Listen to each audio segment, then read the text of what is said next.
Hej så, og velkommen til Vild med Værktøj. Det er Morten fra Andersen og Nielsen, og jeg har fået lov at vise jer den her nye fliseskærer i dag til at skære gæringer med. Det er det her apparat. Det er en 125 mm vinkelsliber, ligesom vi kender dem. Fornuftig knap med spindellås og med hastighedsregulering heromme fra 3000 til 11.000 omdrejninger i minuttet. En 1200 watts maskine, så den kan arbejde. Den er monteret på det her land i 45 grader, så tanken med den er, at når vi skal samle to klinker med en gæring, så kan vi skære dem af på 45 grader. Hvis det, man arbejder på, ikke er helt lige, eller man skal justere på noget, kan det være en fordel at skære dem spidsere end 45 grader. Og derfor kan den her på fronten justeres fra 45 til 48 grader.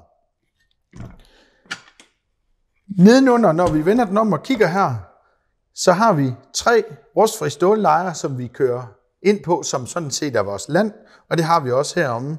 Så det lille bitte kant, der står tilbage, den ligger vi også af på. Det vil sige, at vi har, når vi kører helt ind, så har vi fuld land på, og vi kan køre altså uendelig længde, sådan set, hvis man kan sige det.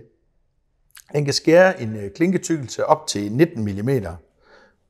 På landet her er der lagt 2 plastikbaner på, som ligger oven på klinken og glider let henover, uden at lave nogen mærker. Røret her, som der er hul i hernede, kan jo selvfølgelig også justeres frem og tilbage. Og herpå kan man sætte en trinmuffe, den er over i kassen, det viser jeg senere. Så man selvfølgelig tager støvet herfra, når man skærer. Skal man justere, hvor meget af ens kant man skærer af, så det gør det let her med de her 2 fingerskruer her. Og for at man nu er sikker på, at det er lige, og kan selvfølgelig bruge den medfølgende stållineal, der ligger i kassen, det viser jeg også lige om lidt.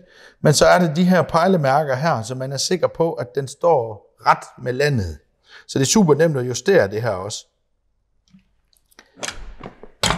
Den kommer i en smart opbevaringskasse. Den kommer samlet, så der er ikke noget, man skal. I kassen er der en stållineal, så man kan tage de helt rigtige og nøjagtige mål. Der er en trinmuffe i gummi, så vi kan få vores støvsuger på maskinen. Der er selvfølgelig en nøgle til at tage klinken af. Der er en lille tiger-nøgle til at spænde landet sammen med den anden del, og så er der selvfølgelig nye kul med til maskinen. Det var den nye flisegæringsskærer fra Behui. Tusind tak, fordi I så med. Husk at like og subscribe til vores YouTube-kanal. Så er du sikker på at få de nyheder, der kommer fra både mig og mine kollegaer. Du er altid opdateret.